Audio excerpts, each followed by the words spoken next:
I was kicked out for my sister's false accusation. Now, they want to be included in my wedding, but it's too late. I'm 26 male. Growing up, we seemed like any other family. Dad worked at the local manufacturing plant. Mom ran her catering business, and my sister, Monica, and I were practically inseparable. I spent my weekends either gaming or helping around the house, normal teenage stuff. At least, that's what I thought until that night 6 years ago. It started at a friend's house party. People were having fun, music was playing, everything seemed fine. Until the next morning, when several expensive items turned up missing: phones, tablets, electronics. That's when Monica decided to pin it all on me. I remember that morning like it was yesterday. Monica burst into the kitchen where our parents were having coffee, tears streaming down her face. I saw him. She screamed, pointing at me. I saw him sneaking out of the room with stuff that wasn't his. I froze, coffee mug halfway to my lips. What are you talking about? Don't lie. She was really putting on a show now. I caught you red-handed going through people's things. Dad's face darkened as he turned to me. Is this true? Of course not. I didn't take anything. I was with Jake and Chris most of the night. They can vouch. Are you calling your sister a liar? Dad barked, cutting me off. Mom just sat there, shaking her head with that look of utter disappointment I'll never forget. I would never steal anything, I insisted. Monica, why are you doing this? But she just kept going, spinning this elaborate tale about catching me rummaging through coats and bags. The more I denied it, the more detailed her story became. Either admit what you did and return everything, Dad growled, or get out. I stood my ground. I'm not admitting to something I didn't do. Dad's face turned scarlet. Pack your things and go. If you can't own up to what you did, you're no son of mine. Monica stood in the doorway, arms crossed, watching me pack with this blank expression I'll never forget. Not a hint of remorse as she watched our parents throw me out. The next few months were hell. I couch surfed between friends' places, trying to piece my life back together while half the town whispered about me being a thief. My parents told everyone they had no choice but to cut me off for the sake of family integrity. Meanwhile, Monica played the victim, soaking up sympathy for having such a troubled brother. Eventually, I scraped together enough from odd jobs to rent a tiny studio apartment in the next town over.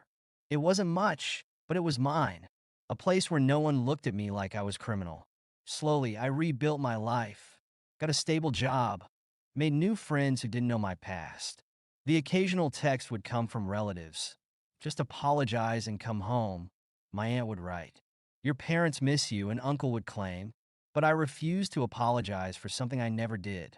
That was 6 years ago. Since then, I've made a good life for myself. Found someone I love, moved forward. Or so I thought, until my wedding plans stirred up all the old ghosts. You have to invite them, my cousin messaged after seeing our engagement announcement. Your father says he's hurt you didn't even tell them. I showed the message to my fiancée, who squeezed my hand. If they want to make amends, she said gently, shouldn't they start with an apology? But apologies weren't their style. Instead, my mother sent a message through my aunt. We deserve an invitation. He needs to stop acting like a victim. The nerve of it made my blood boil. Then came Monica's voicemail, dripping with fake sweetness. Hey, long time no talk. Heard you're getting married. Let me know if you need family there. As if she hadn't destroyed my life with her lies. Things came to a head when they showed up unannounced at my apartment one Saturday afternoon. My fiancé and I were working on seating charts when they barged in. Let's cut the nonsense, Dad announced, barging past me. We're your family. We have a right to be at your wedding. A right? I couldn't help but laugh. Like I had a right to defend myself when Monica lied about me. I was just a kid, Monica protested, eyes welling up on cue. I made a mistake. A mistake you never owned up to. I cut her off. You watched me lose everything and said nothing. We did what we thought was right, Dad insisted. You refused to apologize. For something I didn't do. I felt years of anger bubbling up. I was homeless, labeled a thief, and none of you cared. Now you think you deserve to celebrate with me? That's when I decided to end it all. I pulled out my phone and showed them what I'd been holding on to all these years, security camera footage from the party, clearly showing Monica sneaking out with the stolen items. The room went dead silent. I've had this for years, I said quietly. I just didn't care enough to expose it. I'd moved on. But if you keep pushing, I'll make sure everyone sees who the real thief was. Monica went pale. Mom started crying. Dad just stood there, mouth opening and closing like a fish out of water. If you try to crash the wedding, I added, security will remove you. That's not a threat, it's a promise. They left without another word, but the drama wasn't over. They tried showing up at the wedding anyway, causing a scene until security escorted them out. Later, they had the nerve to call and blame me for ruining Monica's life by exposing her lies. What about my life? I asked before hanging up. Where was this concern when she ruined mine? The wedding was beautiful despite their attempts to spoil it. My wife and I celebrated with people who truly cared about us, who'd stood by me through everything. As we left for our honeymoon, I felt lighter somehow. Free. I hear they're still angry, still telling anyone who'll listen about my betrayal. Monica apparently maintains it was all a misunderstanding. But I don't care anymore. They made their choice 6 years ago, and I've made mine. Sometimes the hardest part of standing up for yourself is accepting that the people who should have protected you might never admit they were wrong. But that's their burden to bear, not mine. I have a new family now, built on truth and trust instead of lies and manipulation. And that's worth more than any apology they could offer. After the wedding, we started receiving a barrage of messages from relatives. My aunt called one evening, her voice trembling. Your mother hasn't stopped crying for days, she said. Was it really necessary to show that video? I took a deep breath. They tried to crash my wedding. What was I supposed to do? But she's your sister. Family is family. Where was this family loyalty when I was sleeping on friends' couches? I asked, when I couldn't get a job because everyone thought I was a thief. The line went quiet for a moment. Then she sighed. I always had my doubts about Monica's story, you know? It just didn't sound like you. Then why didn't you say anything? I. I didn't want to cause problems in the family. I laughed bitterly. Well, look how that turned out. A week after the wedding, Monica showed up at my workplace. I was leaving for lunch when I saw her standing by my car, looking smaller somehow, less confident than before. Can we talk? She asked, wringing her hands. About what? I kept my distance, keys clutched tight. I'm sorry, she blurted out. I know it's too late, but I'm sorry. I was jealous.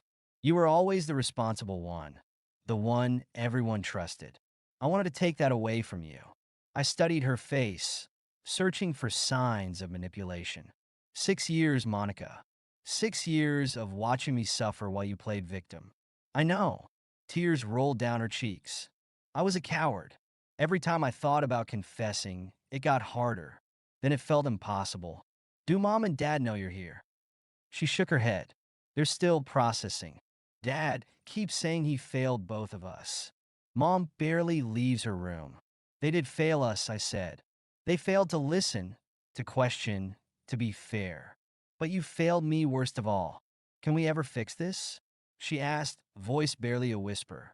I thought about all the nights I'd spent alone, about the friendships I'd lost, the years of doubt and pain. I don't know, I answered honestly. I don't hate you anymore, Monica, but I don't trust you either. And I'm not sure I want to try. She nodded, wiping her eyes. I understand.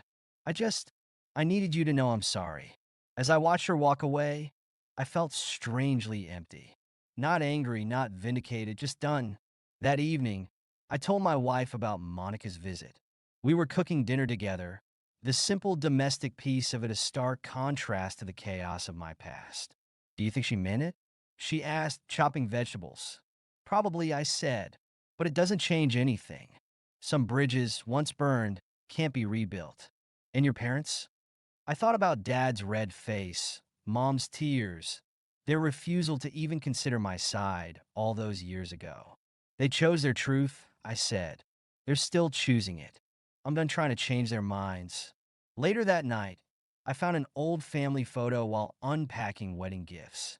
Monica and me at the beach building sandcastles, both laughing. Two kids who had no idea how things would turn out. My wife found me staring at it and wrapped her arms around me. You can miss what you had, she said softly, and still know you're better off now. She was right, of course. The hardest part of growing up isn't just learning to stand up for yourself. It's accepting that sometimes the people who should have been in your corner simply weren't. And that's okay. I put the photo away and turned to my wife, my real family now. We had dinner to finish, a home to build, a future to plan. The past could stay where it belonged behind us. Some people might call it cruel, cutting off family like this. But sometimes the kindest thing you can do for yourself and for them is to stop pretending. Stop playing the roles they assigned you. Stop carrying the weight of their expectations and lies. I chose truth over family politics, self-respect over hollow reconciliation. And if that makes me the bad guy in their story, so be it. I'm too busy writing my own. Thank you so much for listening to my story. If you have any thoughts, I'd love to hear them. So please leave a comment. Don't forget to like and subscribe if you want more stories like this one.